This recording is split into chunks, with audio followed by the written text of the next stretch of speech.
ప్రియమైన దేవుని బిడ్డలారా, దేవుడు మరి ఒక నూతన సంవత్సరాన్ని మనకు దయచేశాడు. ఈ సంవత్సరంలో కూడా మన జీవితాలు నూతనమైన ఆశీర్వాదాలు, నూతనమైన దీవెనలు, మునుపటి కంటే అధికమైన మేలు దేవుడు మనకి దయచేయాలని మనం ప్రభు సన్నిధిలో ప్రార్థన చేద్దాం. దేవుడిచ్చే నూతనమైన ఆశీర్వాదాలు దేవుని గ్రంథంలో ఎన్నో ఉన్నాయి. వాటిల్లో ముఖ్యమైనది ఒకటి చూద్దాం. చూడండి, యోహాను సువార్త 4వ అధ్యాయం 10వ వచనం చదువుదాం. చూడండి, యోహాను సువార్త 4:10. అందుకు యేసు, నీవు దేవుని వరమును నాకు దాహమునకిమ్మని నిన్ను అడుగుచున్నవాడెవడు? అదియు ఎరిగి ఉంటే నీవు ఆయనను అడుగుదు, ఆయన నీకు జీవజలమిచ్చునని ఆమెతో చెప్పాను. 14వ వచనం, నేనిచ్చు నీళ్లు త్రాగువాడెప్పుడు దప్పిగొనడు, నేను వానికిచ్చు నీళ్లు నిత్య జీవమునకై వానిలో ఊరెడి నీటి బొగ్గగా ఉండనని ఆమెతో చెప్పాను.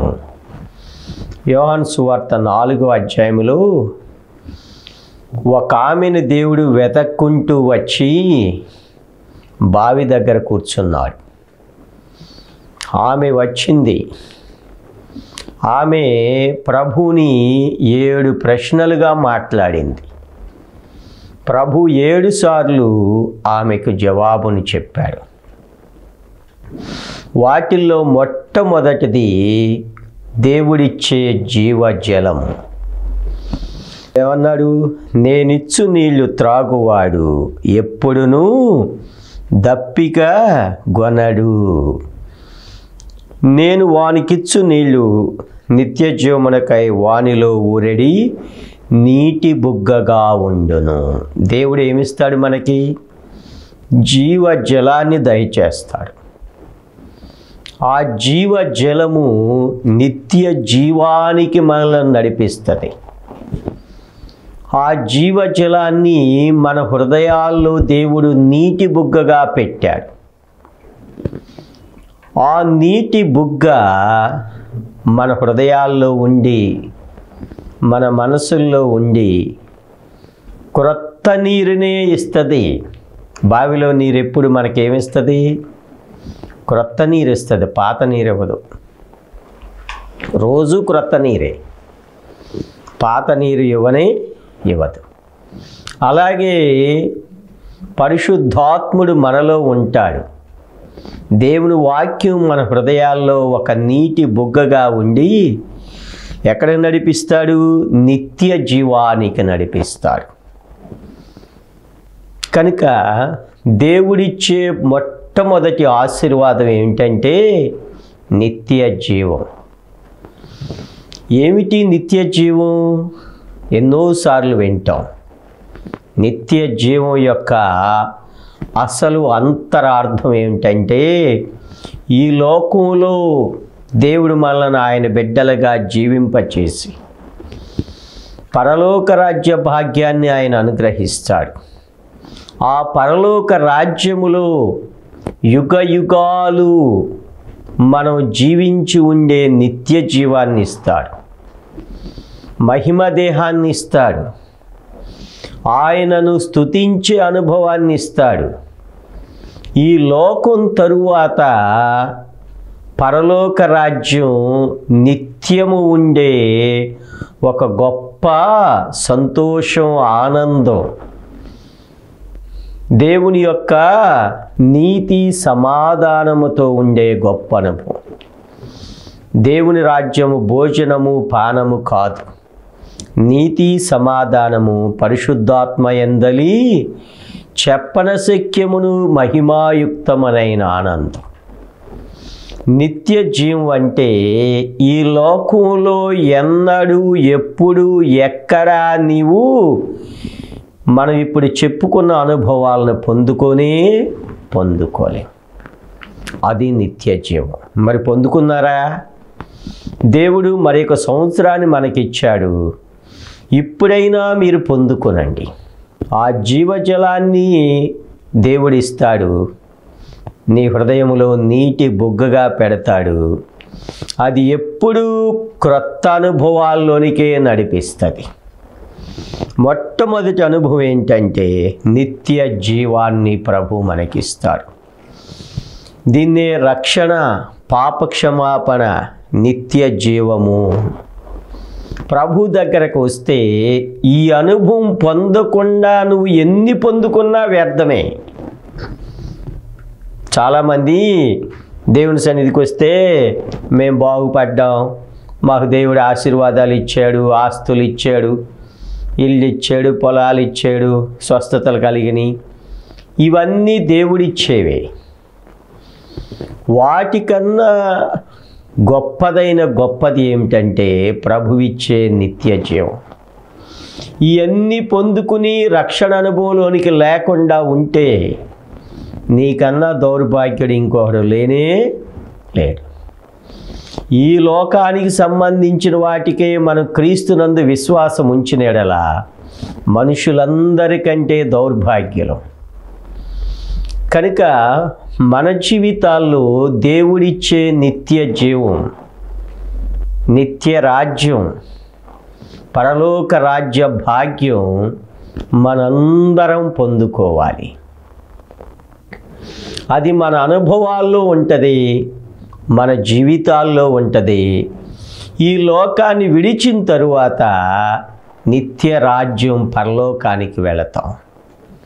అది నిత్య జీవం. సమరయ స్త్రీకి దేవుడు ఆ నిత్య జీవాన్ని ఇవ్వటానికి వచ్చాడు.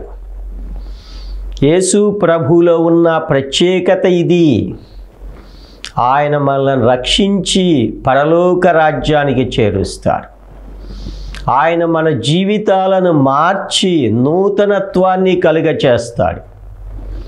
ఆయన మనలో ఉన్న పాత జీవితం, పాప జీవితాన్ని తీసివేసి నూతన సృష్టిగా నూతన జీవితాన్ని ప్రభు అనుగ్రహిస్తాడు.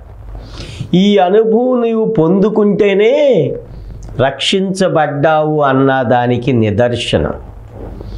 ఈ అనుభవాల్లో మనం నడుచుకుంటేనే నిత్య జీవానికి వారసులవుతామన్న ఆ నిదర్శనం. అది లేకపోకుండా నువ్వు ఏది చేసినా అంటే ప్రతి ఆదివారం గుడికి వెళ్తారు, పాపం మానరు, బ్రతుకు మారదు, ఖచ్చితంగా నరకానికి వెళ్ళిపోతారు. జాగ్రత్త. ఎందుకంటే మీరు భక్తిహీనులు లాంటి వాళ్ళు. నూతనత్వం మనలో లేకపోతే ఎవ్వరూ పరలోక రాజ్యానికి వెళ్ళరు. క్రీస్తునందుంటే నూతన సృష్టి, పాతవి గతించిపోతాయి, అన్నీ మానుకుని క్రొత్తగా జన్మించిన శిశువులను పోలినగా మనం ఉండాలి. ఇది నిత్య జీవములో, ఈ లోకంలో దేవుడిచ్చే గొప్ప భాగ్యం. గమనించరా? సమరయ స్త్రీతో ప్రభు మొట్టమొదటిగా మాట్లాడిన మాటలు ఇవే. 10వ వచనంలో ఏమంటున్నాడు? నీవు దేవుని వరమును నాకు దాహమునకిమ్మని నిన్ను అడుగుచున్నవాడెవడో అదియు ఎరిగి ఉంటే నీవు ఆయనను అడుగుదువు. అప్పటి వరకు సమరయ స్త్రీకి తెలియదు ఈ విషయాలు. అప్పుడే తెలిసింది, అప్పుడే విన్నది, అప్పుడే మారు మనసు పొందింది, అప్పుడే జీవజలాన్ని పొందుకుంది. మరి మనం ఎన్ని సంవత్సరాల నుంచి వింటున్నాం యేసు ప్రభుని గురించి, ఎంతగా మనం దేవుని తెలుసుకున్నాం. మరి మన హృదయాల్లో మార్పు వచ్చిందా? జీవజలపు అనుభవాలు నీలోనికి వచ్చినాయా? అది రాకపోతే ఇప్పుడు కూడా నీకు దేవుడు అవకాశాన్ని ఇస్తున్నాడు. ఇప్పుడు కూడా దేవుడు నిన్ను అడుగుతూ ఉన్నాడు. నిత్య జీవాన్ని మనం పొందుకున్న వారంగా ఉండాలి. జీవజలాన్ని మనం పొందుకున్న వారంగా ఉండాలి. అంతేకాదు, ఆ జీవజలం మన హృదయాల్లో పెడతాడు ఆయన. పెట్టి ఇక ఎప్పుడు నీటి బుగ్గ ఊరటమే. ఎప్పుడు క్రొత్త నీరే వస్తుంది, క్రొత్త అనుభవాలే వస్తాయి, క్రొత్త జీవితమే. క్రీస్తులోనికి మనం సంపూర్ణతలోనికి మారటమే. క్రొత్తగా జన్మించిన శిశువులన్నీ క్రొత్త చేస్తారా, పాతే చేస్తారా? ఎన్నో విషయాలు నేర్చుకుంటారు కదా. అలాగే మనం దేవుని సన్నిధిలో ఉండి ఎన్నో ఆత్మీయ విషయాలు తెలుసుకోవాలి. అది దేవుడు చెప్తూ ఉన్నారు. చూడండి, ఆమె ఎన్ని విషయాలు తెలుసుకుంది. ఆమె ఎన్నో విషయాలు అడిగింది. ఆరాధన గురించి అడిగింది, ప్రవక్త అని చెప్పింది, క్రీస్తు అనబడి మెస్సయ్య వచ్చునని నేను ఎరుగుదును, క్రీస్తు గురించి మాట్లాడింది. యేసు ప్రభు చెప్పేశాడు, ఆ మెస్సయ్యను నేనే ఆనని చెప్పేశాడు. ఆ తరువాత ఈయన నిజముగా లోకరక్షకుడని చెప్పింది. ఎన్నో విషయాలు దేవుడు ఆమెకి తెలియచేశాడు. ఇవన్నీ ఆమె జీవితములో క్రొత్తవే. మన జీవితాల్లో ఎన్ని క్రొత్త ఆత్మీయ అనుభవాలు వచ్చినాయి. ఎంత నూతన పరచబడ్డావు, ఎంతగా నీ జీవితములో ప్రభు నూతనత్వాన్ని కలుగచేశాడు. ఎన్నో పండగలు జరుపుతాం, ఎన్నో కార్యాలు చేస్తాం. మరి నూతనత్వం ఉన్నదా? మన ఆత్మీయ బ్రతుకులో, మన యొక్క విశ్వాస జీవితములో నూతన బ్రతుకు దేవుడు కోరుతూ ఉన్నారు. సమరయ స్త్రీలో దేవుడు ఎన్నో నూతన అనుభవాలను దయచేశారు. ఈ సంవత్సరంలో దేవుడు మనకి అలాంటి నూతన అనుభవాలను దేవుడు కలుగ చేయటానికి దేవుడు మనతో ఇప్పుడు మాట్లాడుతూ ఉన్నాడు. తెలుసుకుందాం. అంతేకాదు, పాటించటానికి మన జీవితాలు సిద్ధంగా ఉండాలి. చూడండి, ఆమెలో కలిగిన నూతనత్వం. యోహాను సువార్త 4వ అధ్యాయం 28వ వచనం చూడండి. ఆ స్త్రీ తన కుండ విడిచిపెట్టి ఏం చేసిందామె? మొట్టమొదటిగా ఆమె బావి దగ్గరకు వచ్చింది. ప్రభు కూర్చున్నాడు, మాట్లాడుతూ ఉన్నాడు. ఆమె మాట్లాడింది. ప్రభు సూటిగా సువార్తని చెప్పేశాడు, సూటిగా జవాబుని చెప్పేశాడు. ఆమె కూడా సూటిగానే చెప్పేసేసింది. నీ పెనిమిటిని పిలుచుకురా అంటే ఆమె సత్యమే చెప్పింది. అలా సత్యము చెప్పటం ద్వారా ఆమె జీవితాలని దేవుడు మార్చాడు. ఆమె హృదయాన్ని దేవుడు మార్చాడు. ఆమె అంతరంగాన్ని దేవుడు మార్చాడు. ఆమెలో నీటి బుగ్గని దేవుడు ఉంచాడు. ఆ నీటి బుగ్గ నుంచి జీవజలం క్రొత్తగా వచ్చి ఆమెలో నూతనత్వాన్ని తీసుకుని వచ్చింది. కనుక ప్రియమైన వారలారా, మన జీవితాల్లో అలాంటి నూతనత్వం రావాలి. ఏమిటి ఆమెలో వచ్చింది? ఆ స్త్రీ కొండను విడిచిపెట్టి ఏమైందామె? ఆ పాపపు జీవితాన్ని విడిచిపెట్టింది. పాత కొండను విడిచిపెట్టింది. దేవునికి ఇష్టము కాని జీవితం అది ఎంతదైనా సరే విడిచిపెట్టవలసిందే. ఈమెకు 5 పెనిమిటిలు ఉన్నవాడు, ఇప్పుడున్నవాడు నీవాడు కాడు. మరి 5 పెనిమిటిలు ఉన్నాడు. పిల్లలు ఎంతమంది ఉన్నారు? ఉన్నారో లేరో మనకు తెలియదు. కానీ ఆమె ఏం చేసింది? అన్నిటినీ విడిచిపెట్టేసేసింది. కొండను విడిచిపెట్టింది. ఆ పాపపు బ్రతుకును విడిచిపెట్టేసేసింది. ఆ అపవిత్ర జీవితాన్ని విడిచిపెట్టేసేసింది. మనలో ఉన్నది ఏంటో తెలుసా? పాపపు జీవితాన్ని విడిచిపెడటానికి మనం ఎన్నో ఇబ్బందులు పడతాం. త్రాగుడు మానాలి అంటే కష్టం, వ్యభిచారం మానాలి అంటే కష్టం, జీవితం నాశనం అవటానికి కూడా ఇష్టపడతాం. కానీ ఈ దురలవాట్లు, దుర్వ్యసనాలు మనం మానుకోలేము. ఇది చాలా బాధకరమైన విషయం. కనుక దేవుని వాక్యం వినేవారులారా, ఈ సమయంలో దీని గురించి ఆలోచన చేయండి. దేవుని వాక్యం జీవజలపు బొగ్గ మన హృదయాల్లో ఉంటే దేన్నైనా విడిచిపెడతాం, ఏ పాపాన్నైనా విడిచిపెడతాం. అది ఎంత బలమైందైనా సరే నిన్ను నాశనం చేస్తుంది కాబట్టి అది విడిచిపెడతావు. ఆ విడిచిపెట్టే శక్తిని దేవుడిస్తాడు. దేవుడు కొన్ని మాటలు మాట్లాడాడు, కొన్ని ప్రశ్నలకు జవాబు చెప్పాడు, ఆమెతో సూటిగా చెప్పాడు. ఆమె చేసిన పని ఏంటి? మొట్టమొదటిది కొండను విడిచిపెట్టేసింది. అంతే. విడిచిపెట్టారా? దేవుని బిడ్డలము అంటే విడిచిపెట్టవలసినవి విడిచిపెట్టాలి, మానుకోవలసినవి మానుకోవాలి, వదులుకోవలసినవి వదులుకోవాలి. ఏదో కొంచెం కొంచెం వదలటం కాదు, సగం సగం వదలటం కాదు, పూర్తిగా మనం మానుకునేవారిగా మనం ఉండాలి. దేవుని సన్నిధిలో మన జీవితాలు ఎంతగా విడిచిపెట్టాం, ఎంతగా మానుకున్నాం, ఎంతగా నూతనపరచబడ్డావు, ఒక్కసారి ఆలోచన చేయండి. మనం నూతనపరచబడాలి. విడవలసిన వాటిని విడిచేవారిగా మనం ఉండాలి. చూడండి, కొలస్సీ పత్రికలో మనం చూద్దాం. చూడండి, 3వ అధ్యాయం ఏమంటున్నాడు చూడండి.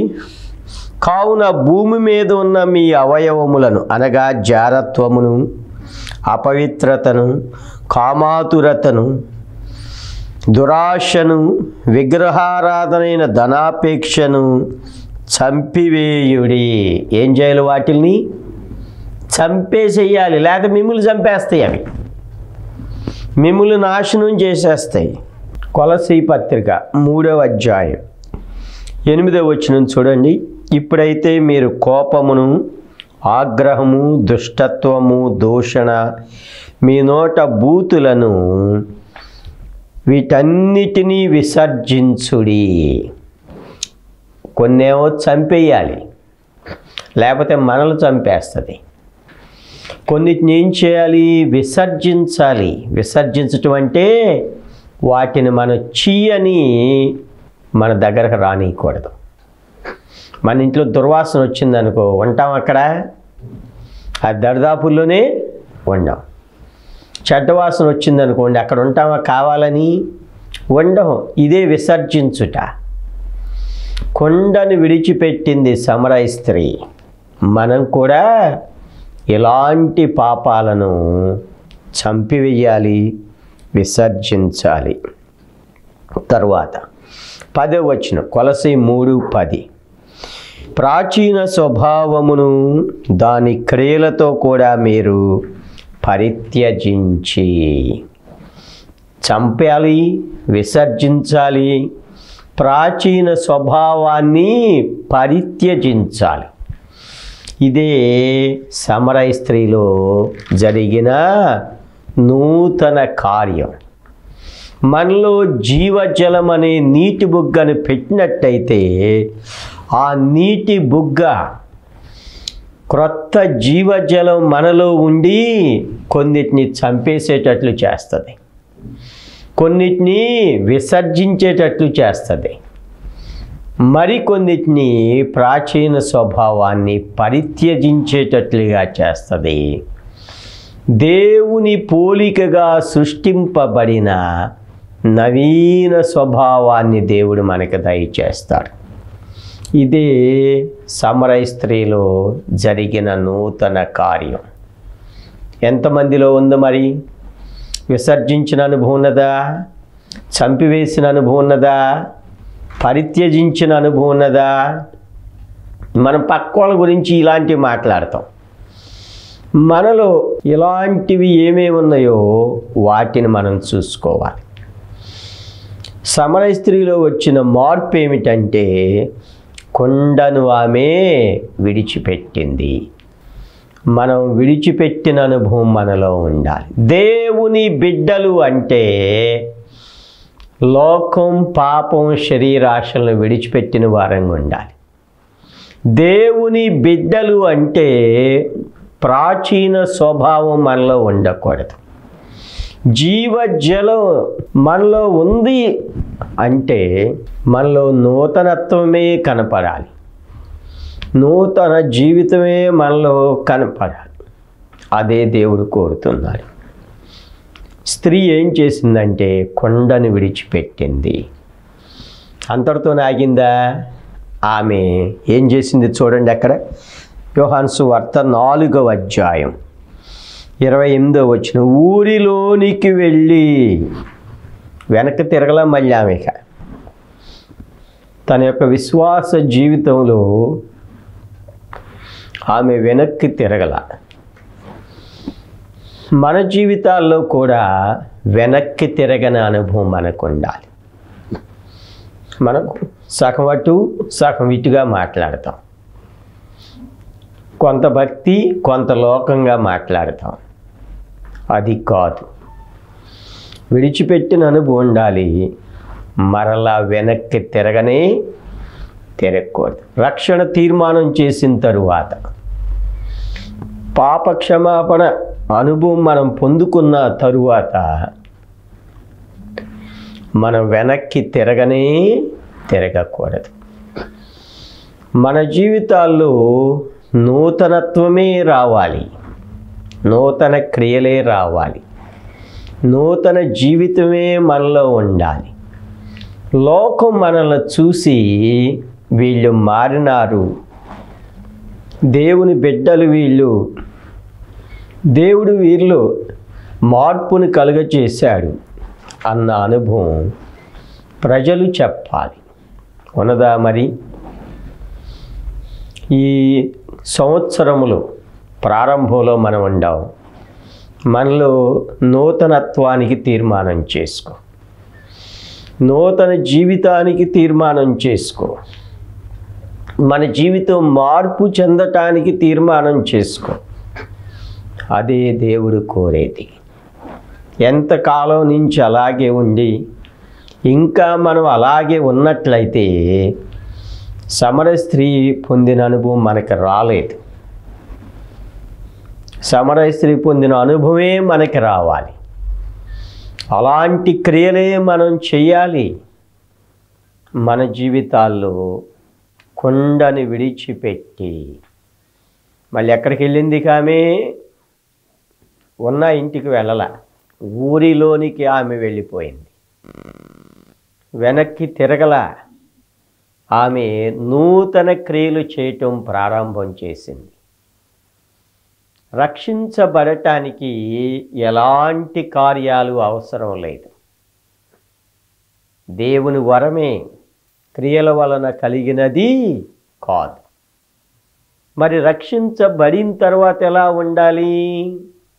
రక్షించబడిన తర్వాత మన జీవితాల్లో దేవుని కార్యాలు మనలో ఉండాలి. తీతు పత్రిక చూడండి, 3వ అధ్యాయము 8వ వచనం చూడండి.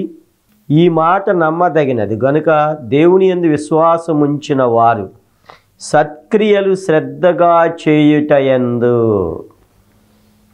దేవుని ద్వారా రక్షించబడ్డావు, దాని గురించి లేదు. అంటే క్రియల వలన కాదు, దేవుని వరం. రక్షించబడిన తరువాత నువ్వేం చేయాలి? దేవుని కార్యాలు చేయాలి, సత్క్రియలు మనం చేయాలి. ఎలా చేయాలి? శ్రద్ధగా చేయాలి. మళ్ళీ దేవుని యొక్క కార్యాలు మనలో కనపడాలి. మారు మనసుకు తగిన క్రియలు ఉండాలి, విశ్వాసులకు తగిన క్రియలు ఉండాలి, భయభక్తి గలవారునకు తగినట్లుగా మన క్రియలు ఉండాలి, యథార్థమైన క్రియలు మనలో ఉండాలి. సత్క్రియలు శ్రద్ధగా చేయుటయందు. ఎఫెసీ పత్రికలో కూడా మనం ఇదే విషయం చూస్తాం. చూడండి, ఎఫెసీ 2:8 మీరు విశ్వాసము ద్వారా కృపచేతనే రక్షింపబడి ఉన్నారు, ఇది మీ వలన కలిగినది కాదు, దేవుని వరమే. దేవుని వరమనే రక్షణని సమరయ స్త్రీకి ప్రభువు ఇచ్చాడు.